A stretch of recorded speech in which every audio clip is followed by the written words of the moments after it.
Starfire Protocol is so back, and today I'm going to be showing you a solo and a team-based build for this. We're going to start off with the subclass. So for the solo build, we're going to be running Song of Flame, Phoenix Dive, Incinerator Snap, and of course Fusion Grenades with Hellion and Touch of Flame. Hellion is used to get some extra damage, and also Touch of Flame is used to get an extra explosion for your Fusion Grenades. For the fragments, we have Ember of Mercy, Ember of Searing, Ember of Empyrean, and Ember of Ashes. Next, for the team-based build, we have Song of Flame, Phoenix Dive, Incinerator Snap, and Fusion Grenades once again, as well as Hellion and Touch of Flame again. Now for the fragments, we're going to be running Ember of Benevolence, Ember of Torches, Ember of Empyrean, and Ember of Ashes. Now the difference between the two builds is this build, the team-based build, is more focused on healing allies, granting allies buffs to get your abilities quicker. Next, for the artifact perks, for the solo build, we're going to be running Radiant Shrapnel, Shield Crush, Fever and Chill, and Elemental Coalescence. Now, you can swap out Radiant Shrapnel for Elemental Overdrive if you'd like. I also like to run Flame, Fiber, and Freeze,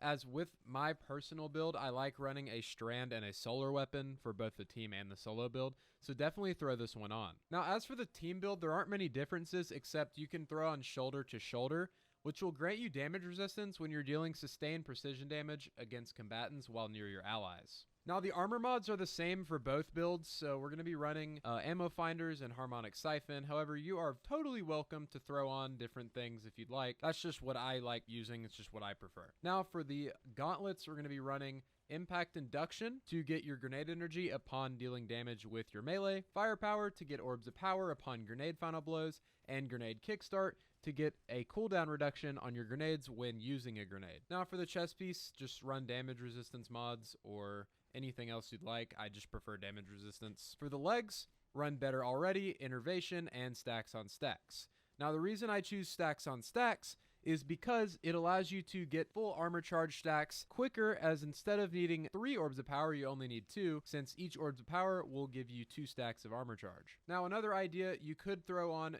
Charged Up on your chest piece if you'd like, just to get an extra stack of armor charge, but it's not required. Now on your bond, run Bomber, Powerful Attraction, and Reaper. Now once again, these mods are the exact same for both builds. As for stats, you need to get your grenade stat as high as possible, preferably up to 200, to get both the cooldown reduction at 100 and the maximum grenade damage at 200. Next, I would go for something like the weapon stat, the super stat. You could increase the melee if you wanted to a little bit, just to get it a little bit quicker, but you honestly don't even need it. Lastly, for weapons, starting off with the solo build, I like running a demolitionist weapon such as Festival Flight with Sunshot, and then for the team-based build, I like running the same thing with No Hesitation for the proccing of Ember of Benevolence and also the healing. Thanks for watching. Have a great rest of your day, Guardians.